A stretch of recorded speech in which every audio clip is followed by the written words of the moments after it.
Oh, it did work. We got it. We got it there. So, big game for both teams this week. Somehow the Eagles trying to stay in first place with that record they have, and the Browns somehow just trying to get in the wild card spot with the record they have, 6-3 coming into this game. And not a whole lot going on, not a whole lot good going on offense for either team in the first half.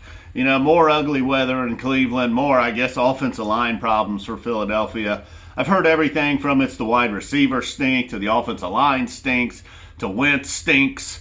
Everything just stinks apparently about Philadelphia. But yet here they are in first place playing the Browns. And like I said, not a lot going on in the first half. The Eagles did have a nice drive going that ended with a fumble. That was probably one they wish they had back.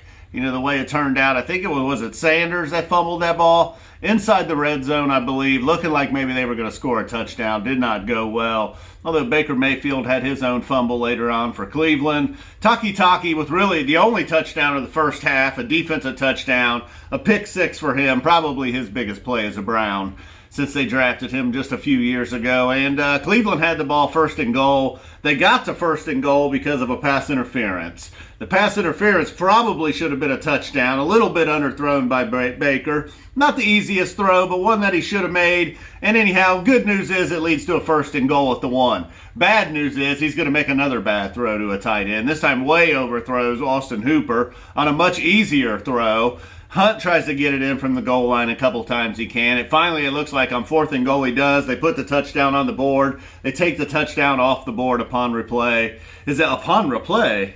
Upon replay, the touchdown will be no good by Kareem Hunt. His elbow was down right on the goal line. And so that was it. 7-0 at halftime. Both teams probably felt lucky that it was only 7-0. The Eagles were like, all right, it could have been worse. The Browns were like, all right, it could have been worse. Things could have been better. Baker fumbles the ball early in the second half, leads to a Philadelphia touchdown, 7-7. Cleveland comes back, though. They get a field goal from Parkey and a safety. The rare safety, 12-7. No Myles Garrett today. Vernon picking up the sack. He had 3 sacks on the day. 4 sacks total for the Browns with no Garrett in there. Hunt probably finally was not the final nail in the coffin, but when Hunt finally gets it in the end zone, making it 19-10, that did seem like, all right, it's 19-10. We're getting late here. Not a lot going on for Philadelphia. Not a whole lot to worry about. Parkey kicks in his 3rd field goal of the day. 22-10 at that point.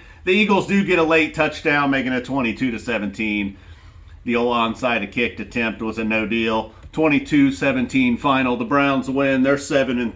The Eagles fall to 3-6-1. Baker with over 204 yards passing. Carson Wentz, 235 yards passing. 2 interceptions, 2 touchdowns.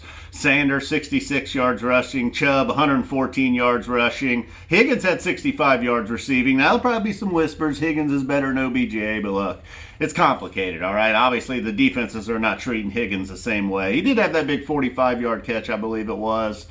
Sanders with the fumble. That was a big costly play for the Eagles, and Baker had his fumble. It happens. All right, so this was a big, almost a must-win, as they say, for the Browns. Keeping them in there now at 7-3. I don't know what's going on in that Titans-Ravens game, but bad news for the Bengals today. Ooh, that's a rough one. All right, guys. Boom. We're out of here. I guess we'll do it. Nah, I ain't going to do it. I'm not going to ask for a thumbs up. Don't do it. All right. Boom. We're out of here.